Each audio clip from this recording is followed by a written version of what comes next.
The reading this morning is from Exodus chapter 1, page 58.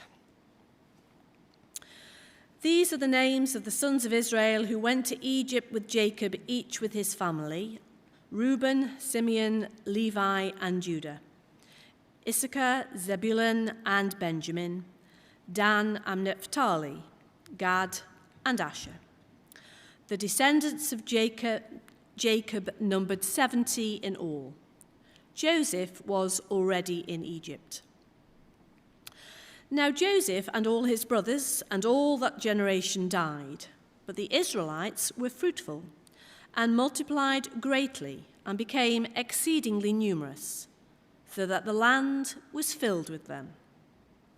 Then a new king, who did not know about Joseph, came to power in Egypt. "Look," he said to his people, "the Israelites have become much too numerous for us.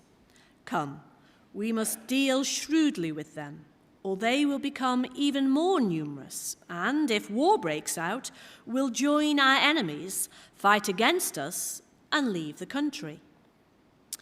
So they put slave masters over them to oppress them with forced labor. And they built Pithom and Ramesses as store cities for Pharaoh.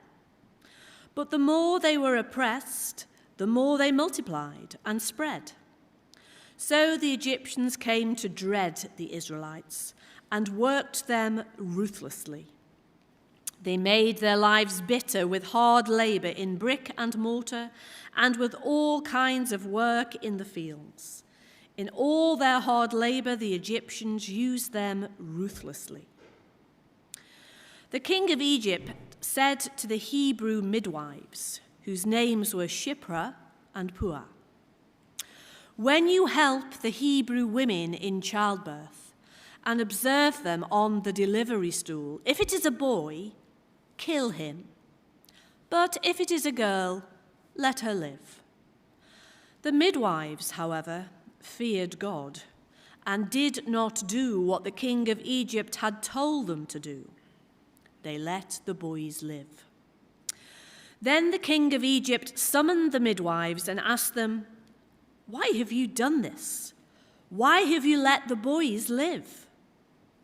The midwives answered Pharaoh, "Hebrew women are not like Egyptian women. They are vigorous and give birth before the midwives arrive." So God was kind to the midwives, and the people increased and became even more numerous. And because the midwives feared God, he gave them families of their own. Then Pharaoh gave this order to all his people: "Every boy that is born you must throw into the Nile, but let every girl live." This is the word of the Lord.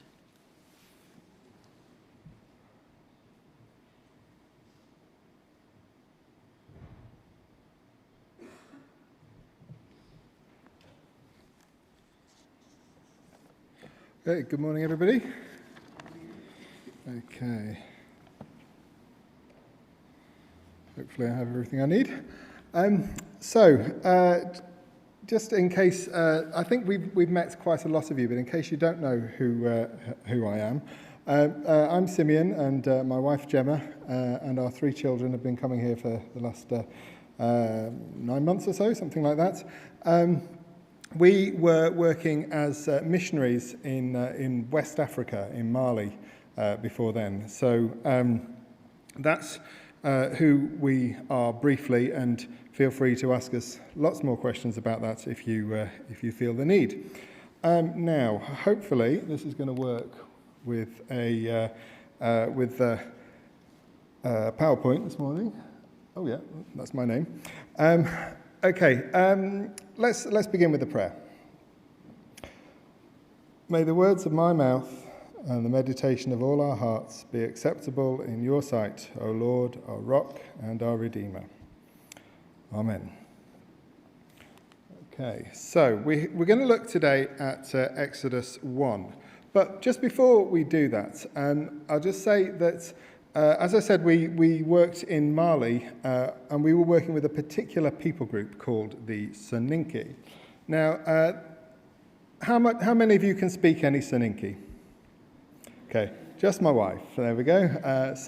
I think it's time that the rest of you learned a little bit. Okay, so here is a word that I'm going to show it. Well, I'll say it first before I put it on the screen. So, and then you can all repeat it. Okay, the word is hore. That was rubbish. Come on. Hore. Hore. Okay, so there we are. That's the first word, hore. The next word is tage. Tage. Tage. And the third word is come.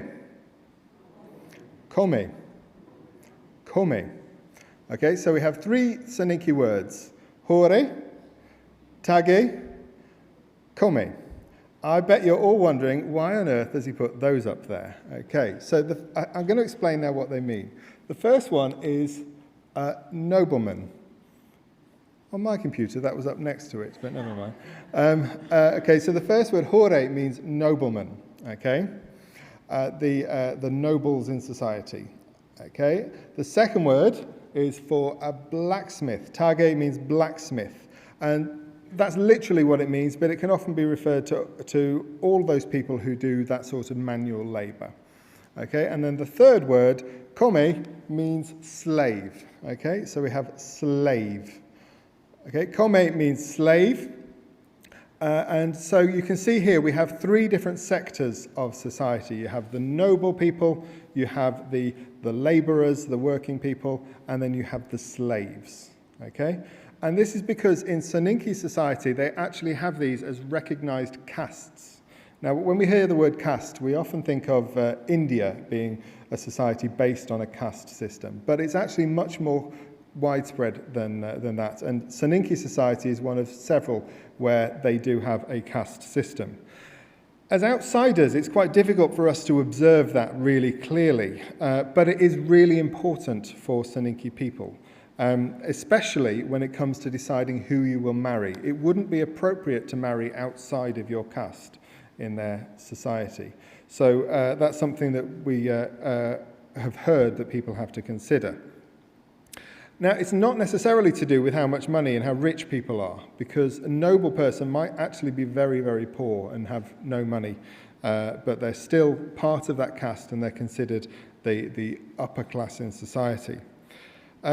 But we did see occasionally with hearing about how some people are treated very badly in society because they are a come, they are a slave. So we heard about one family we knew, and they had somebody outside their door who was begging or something, and they just said, "Oh no, he's just a come.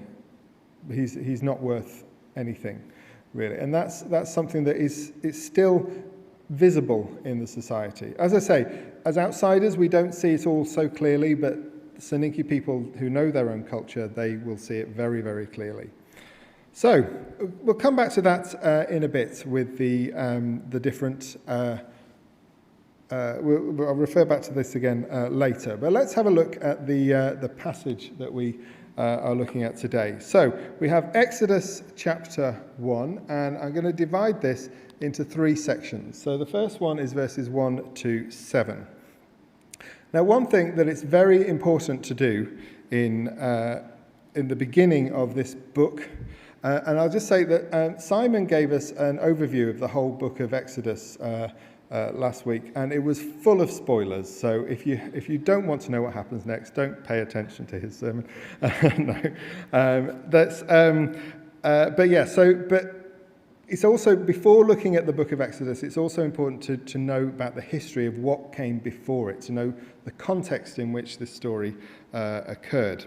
So we start off in the first couple of verses of Exodus chapter 1, talking about Jacob and his sons who all went to Egypt. Okay, we have them all listed there. And these names are all familiar to us because we've all read Genesis, and we all know things like we all know things like Joseph and his amazing Technicolor Dreamcoat. Okay, this is a story that's in the wider culture is very well known because there's a musical, there's all sorts of stories based on Joseph. So this story is quite well known, but it is an important one to remember when looking at the book of Exodus. Now, this morning, because I'm speaking here, my parents have decided to come and listen as well, which is very nice. I know several people here do know my parents, so you can chat with them later. But one thing that my dad always does when he's preaching a sermon is he has to put maps in there. So I thought, because he's here, I've got to put some maps in this PowerPoint. So here we have a map showing where the family of Jacob moved from Canaan, where they were living, to Egypt. So you can see, hopefully over here, you can see Hebron. That's the place where they were all living. And then Joseph was sold into slavery, and he was taken across the way of the sea over to Egypt. And then later, after he rose to power and authority, then his brothers all came looking for food at the time of great famine. So they all came the same way as well. So that's basically the way that they would have travelled. And it's believed that the city where Joseph was living is the city of On, which is number 6 over there, later known as Heliopolis. Okay, so that's where they were. But on another map, just for you, Dad, there's also a map of Egypt itself. And here on this map, we can see the 2 cities which are mentioned in this passage. So we have the cities of Ramses and Pithom. Okay, so they're in the northeast of Egypt, not far from where the Suez Canal would be nowadays to move into Sinai. And these are the areas where the Israelites would have settled. It talks about in this passage about how they built these store cities for Pharaoh. So that's where most of the Israelites would have been living at this time. So we need to know. So we have some of the history there. I think it's also good to be aware that there's some things we do know, there's an awful lot that we don't really know. We're not quite sure from this passage and from other historical sources exactly how much time had passed between Jacob and his sons all moving to Egypt and then the start of the book of Exodus. We know that it's quite a long time later, many generations later, but we're not sure exactly how long that was. But in addition to knowing about Jacob and Joseph and all of the rest of the family, there are other things that are important to remember. So we've got Jacob and Joseph. We also need to remember Abraham. Now, Abraham came before Jacob. He was 2 generations before Jacob. And he made and God made some promises to Abraham. Okay, so these promises are repeated throughout the book of Genesis, particularly with the story of Abraham. But let's just have a quick look at a couple of verses which illustrate them. So the first one, Genesis 12, verse 3. I will bless those who bless you, and whoever curses you I will curse, and all peoples on earth will be blessed through you. So that's God saying that he is going to give a great blessing to Abraham. Okay, so blessing. Oh, look at that, the G's on its own line. Okay, the next one is from slightly later, Genesis chapter 17, verse 6. I will make you very fruitful. I will make nations of you, and kings will come from you. So God is promising to Abraham that he's going to give him many offspring. Now you have to remember that when he made these promises, Abraham was an old man who had no children, so this was even more unbelievable at the time. So he had the promise of blessing, he also had the promise of children.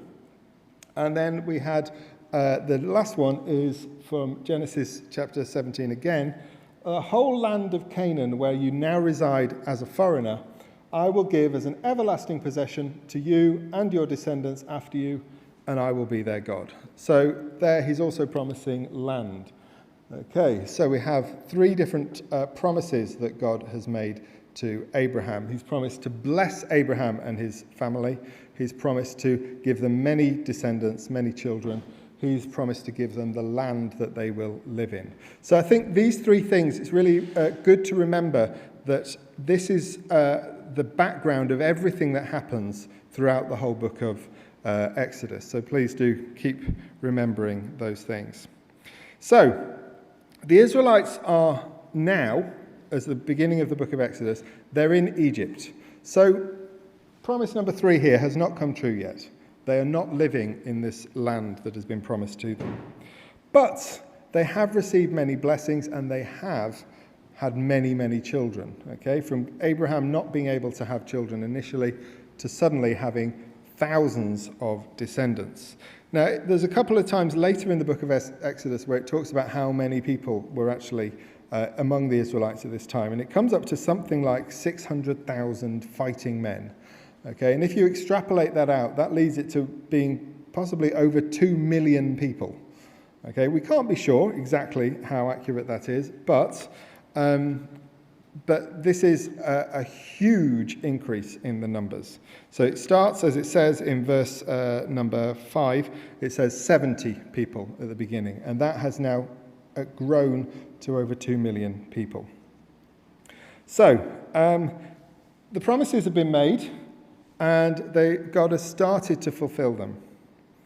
Okay, but the next part of the thing, we have verses 8 to 14, we have a new king comes along.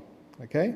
A new king comes along. It's a time of great change for the situation in Egypt. Now, this new king doesn't know his history. It says explicitly he did not know about Joseph. So he doesn't know his history, and he just sees that these Israelite people are there in his country, and he's just looking at them thinking, I don't know about them. I can't trust them. Okay, it says here that they will become more numerous, and if war breaks out, we'll join our enemies, fight against us, and leave the country. And he doesn't want that to happen. He is afraid that that will happen. So from his fear comes the next thing, comes his next actions, which leads to oppression and slavery. So it says they put slave masters over them to oppress them with forced labour. I think it's worth saying as well that there isn't anything in the text here saying that the Israelites were planning to be a threat to Pharaoh. There's no indication of that. So it seems that these fears are all coming from Pharaoh's own insecurity. But he's putting all these people into slavery. Okay, so, and we've also now got this divided society where you have the Egyptians and you have the Israelites, and they are not the same. They are being forced to be separate. Okay, but when it comes to slavery, there's other things that we can think about. Now, slavery is something that we don't tend to have to deal with all that often nowadays, but it's something that has a huge effect on our lives. It still affects us, and we've heard stories about the after effects of colonialism and slavery in the past. I think something that really struck me was that when I went to university, I went to Bristol, and Bristol is a city that was basically built on the slave trade. There are reminders all around there about how slavery was a big business that allowed the city to grow. And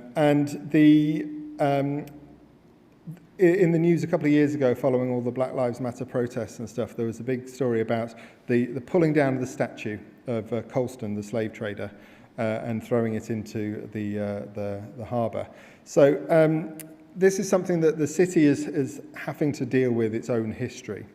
One thing that always struck me was when I was living in halls of residence and walking to university for classes, we would walk down White Ladies Road, but at the top of White Ladies Road there was Black Boy Hill as well. It was a real reminder that slavery is a big, big part of the history of the city.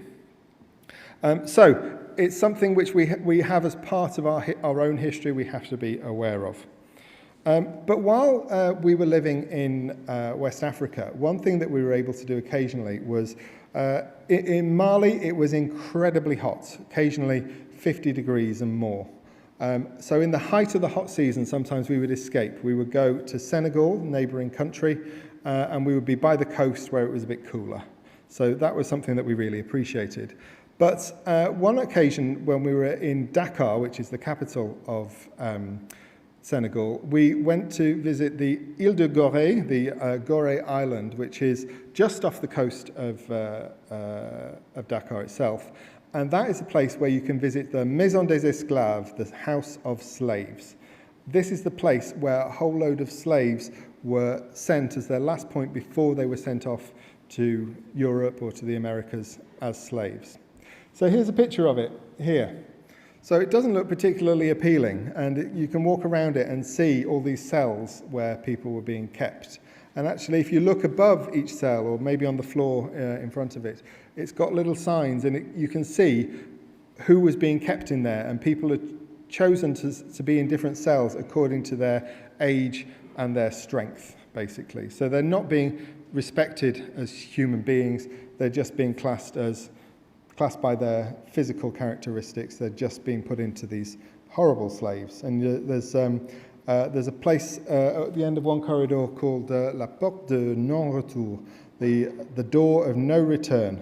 Once a slave went through there, there was no going back. They could never go back to their homeland.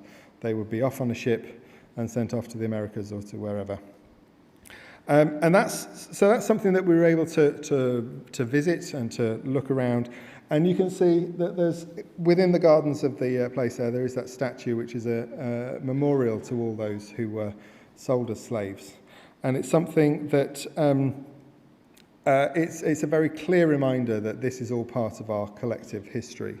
So for many West Africans, many African Americans, this is part of their family history as well. And also for Europe as well, it wasn't just to America. Now, all of these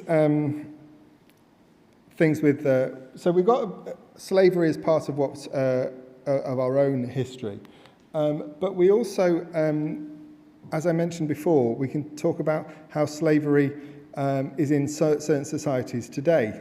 As I said, the Soninke count the lowest of the low. They call that the slave class. Okay, and we still hear stories about how they might be treated. So it's something that still happens today. It's happened in our history, but in some ways it still happens today. And it's a way of not seeing other people as equal to us. It's quite easy for us to just say, oh, well, that's just in a different culture, that's not part of what we are like. But I think it is still clear that there are ways in which in our society we are still thinking of people as unequal or as other to who we are. There was a big fuss in the news a few weeks ago when there was a story from Buckingham Palace when the lady-in-waiting addressed this visitor and just kept saying, but where are you from? Where are you really from? Because this is a black British woman. And the assumption being that because you're black, therefore you can't be British, really. You must be from somewhere else. And so it's this mindset of otherness that we have to be aware of. So there are still inequalities, even in polite society, but also that we have to be aware of things like people trafficking. It's a huge problem. It doesn't it goes on secretly in many, many ways, but we hear stories about van loads of people being brought into European countries, or however they might actually get in. It's still a big problem. And then when we do hear about all this, we also hear about, we hear it all through the press, of course, and press reactions to immigration can be led by fear. They are stoking the fear of the people in order to sell papers or to get people to watch their television programs. So when we hear stories about immigration, we have to be very careful not to just think of all these people as the other, the people that we don't want to be associated with. There've been more recently, there have been things like the war in Ukraine has actually shown how people can be really welcoming. There's been a lot of news of Ukrainians who've been able to come over to this country and be welcomed in a time of great trouble for them. I think a few years ago, we also had problems, there were also massive problems in Syria, where the whole place descended into a civil war. And people had their comfortable lives taken away. And it's so obvious, so often we're thinking, oh, these people they are the other, they are the immigrants trying to get into our country or something like that. But actually these Ukrainians, these Syrians, they were living quite comfortable lives. They were suddenly had it all taken away because of the war. So we shouldn't be thinking less of these people because of their current situation. So it's a real challenge to us. We need to not see people as the other. We need to not live in fear of a challenge to our way of life, our comfort. We need to not be like Pharaoh in this passage. Later on in Exodus, we'll hear about how Pharaoh's heart becomes hardened, and so we need to be really sure about how this is not going to happen to us. Our hearts cannot become hardened. Okay, so we have okay, and then the final section of this passage, verses 15 to 22. First of all, it brings in these midwives. Okay, so the midwives are identified as two particular people, Shiphrah and Puah. Okay, so we don't know a huge amount about these women, apart from what it says here. Could they have been Hebrew women, Israelite women, who were delivering all the babies for the other Israelite women? Or could they have been Egyptian women who were helping them? We don't really know. I think it's quite likely, with the numbers of Israelites that there were at this time, that there may have been more than two actual midwives. I think they could have had, they may have been the chief midwives, okay? But yeah, there could have been more. But they're the ones who are mentioned specifically here. And we have this horrific decree to kill the baby boys. At this point, Pharaoh is trying to do it a bit more subtly. He's talking directly to the midwives, saying, if you do this, then other people won't necessarily hear about it so well. He's not trying to be public about it. But it's still a way that his fear is growing. Okay, the fear is still growing. I think we should be able to see a clear parallel to what happens at this point here, to what happens at the time of Jesus as well. That King Herod, after hearing of the birth of Jesus, he also issues a decree for all the baby boys to be killed. Both of these threats are coming from a place of insecurity. They have a great fear of a threat to their position, a threat to Pharaoh, a threat to Herod. And they're ordering the killing of the baby boys. But there is a big contrast as well in the location that they're in. So here in this passage, we have all the Israelite people are away from their home. They are in Egypt. And that's the place that has become dangerous for them, where they are under threat. Later on, thousands of years later, Jesus is born in the land of Canaan, in the promised land. And he's put under threat right there. So his family has to flee from the promised land, from the place of safety. But where does he go? His family all flees to Egypt. So the place of danger at this point in Exodus actually becomes a place of safety at the time of Jesus. A place of danger becomes a place of refuge. But we have here in this passage, we have these midwives who feared God. They lived in obedience to God, and therefore they didn't do what Pharaoh told them to do. So that's a way in which blessings are able to grow for the Israelite people. So God is continuing to bless the Israelites despite the oppression. In verse 20 it says, God was kind to the midwives, and the people increased and became even more numerous. There was still the blessings, there was still the children that were being born at this time. This is a blessing on the whole community of the Israelites. They're growing in number despite this decree from Pharaoh. So at the very end of the passage, Pharaoh's order has to become more overt. It has to become publicly known that all the baby boys have to be thrown into the Nile, okay? Because he's getting more desperate. His fear has grown, but God's blessing has meant that he's not getting what he's wanting. So, this time of persecution for the Israelites can actually be a time of great blessing for God's people. And so this is a sign to us that we ourselves can be blessed during difficult times. Now, here in the UK, we are not being persecuted. Okay, we have great freedom to be following Jesus in this country. We're all here on a Sunday morning, openly, publicly, worshipping Jesus together. So we're not under any persecution at the moment. We might, I think it's worth mentioning as well that we saw in the last year with the accession to the throne of King Charles, quite how central to all of that the church was. The Church of England was the way in which Charles became the king. It was all by making promises to God through the Church of England. So the church has a key point that the Archbishop of Canterbury at the Queen's funeral was able to publicly talk about the Queen's faith as well. So we have great freedom here in this country.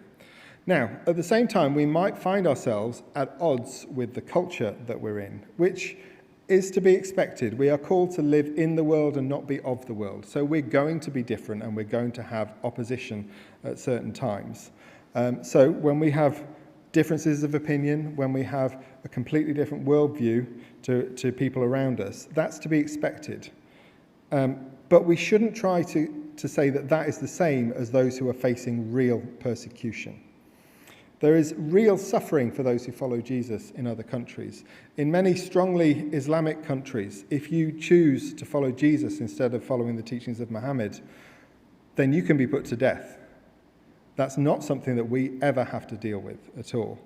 You can also think of, on a state level, there have been things like, we may be aware now that the Chinese church has actually grown to be really quite significant. But that's come from a time of great persecution and oppression from the Chinese government, where they were trying to stop the church from growing. Then they realized that it was growing anyway, so they allowed the church but restricted it, and it still continued to grow. And now there are over 100 million Chinese Christians as well. So that time of oppression was a time when the church still kept growing. There was still God's blessing on the church in China. And I was thinking back to people that we know in among the Soninke as well. And this one lady that we are aware of who's been following Jesus for 6-7 years or something like that. She is facing immense persecution directly from her own family. In Mali, there is freedom of religion. You can be whatever religion you choose to be. But that doesn't mean that if you change, you won't face problems from your family. And she is facing direct and often violent persecution from family members. We've heard stories about this and being attacked by masked men who are trying to hide their own identity, but it's because she is following Jesus. But she's continuing. It's not making her want to give up her own faith. She's being supported by teammates of ours. She is growing in her faith, and she is living under God's blessing as a result of that. So, these times of great oppression, these times of persecution, can be times where we can grow in the blessings that God receives us, God gives us. But that doesn't mean that we should go looking for persecution. God isn't telling us to go out and try to be persecuted. We don't need to go out and just say, I'm standing up for Jesus in a place where we know that that's going to make us the target of attacks that are unnecessary.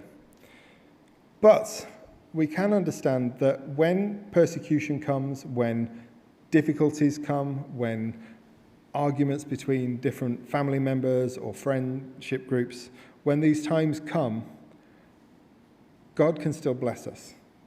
God can still help us to grow in our faith if we keep turning back to God and focusing on Him. So, let's just bring these things to a conclusion, that it's really helpful to to know the context, to know the history of where these stories come from, so we can understand them better. And in these times, we need to make sure that we are not like Pharaoh. We need to make sure that we are not judging people because they are not like us. We are not afraid of other people because of the threat they may be to our way of life.